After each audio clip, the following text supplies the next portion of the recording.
তোমাদের আদর্শ বাবা মা, কারণ এরাই তোমাদেরকে উন্নতির শিখরে নেওয়ার পিছনে শ্রম দিয়েছে।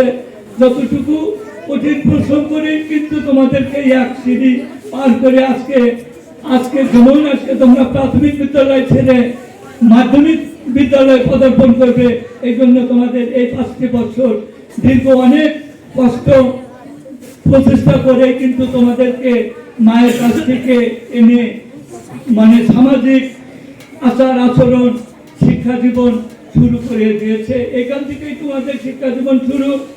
প্রথম ধাপ তোমরা পেরিয়ে দেখেছ।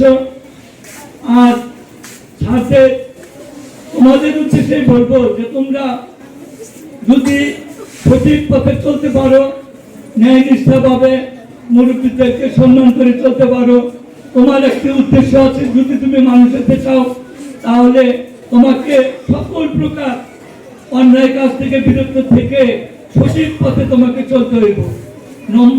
আল্লাহ তাআলা বলেছেন যে এই ইসলামকে প্রচার করার জন্য আমাদের নবী হযরত মুহাম্মদ সাল্লাল্লাহু আলাইহি সাল্লামকে আল কোরআনের মাধ্যমে এই ইসলামকে প্রচার করার জন্য একটি কিতাব নাযিল করে দিয়েছিলেন। আর আল্লাহ তাআলার বাণী এই পৃথিবীতে প্রচার করেছে